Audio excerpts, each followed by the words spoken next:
Hello friends, Ravuri Bharadwaj గారు రచించిన పాకుడు రాళ్ళు అనే నవల చలనచిత్ర పరిశ్రమను వస్తువుగా చేసుకొని తెలుగులో వెలువడిన మొట్టమొదటి నవల. ఈ పుస్తకానికి 2013లో జ్ఞానపీఠ పురస్కారం లభించింది రావూరి భరద్వాజ్ గారికి. ఇక కథలోకి వెళ్తే, మంగమ్మ అనే అమ్మాయి నాటకాల్లో వేషాలు వేస్తుంటుంది. చలపతి అనే వ్యక్తి అక్కడ పరిచయం అవుతాడు. ఈయన మద్రాస్ తీసుకెళ్ళి సినిమాల్లో అవకాశాల కోసం వెతుకుతారు. అక్కడ మంజరిగా పేరు మార్చి అందరికీ పరిచయం చేస్తాడు చలపతిరావు. అందం, అభినయంతో అందరినీ ఆకర్షిస్తుంది మంజరి. ఇక అక్కడి నుండి రకరకాల మలుపులతో, సంఘటనలతో, మనుషుల స్వభావాలు, ఇలా ఎన్నో కొత్త లోకానికి వచ్చినట్టుగా ఉంటుంది మంజరికి.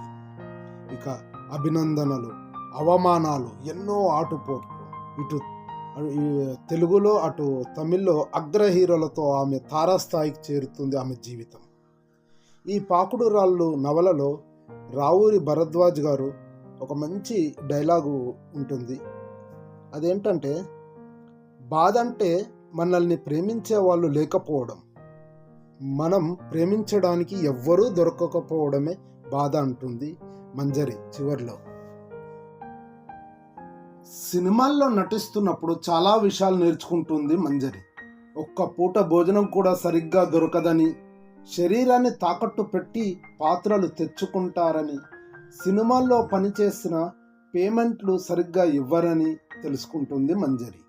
అలాగే మూర్తి అనే ఒక పెద్ద హీరోతో రికమెండేషన్ చేయించి జయా ఫిలిమ్స్లో 3 సంవత్సరాలు నెలకి 1000 రూపాయల జీతంపై ఒప్పుకుంటుంది మంజరి.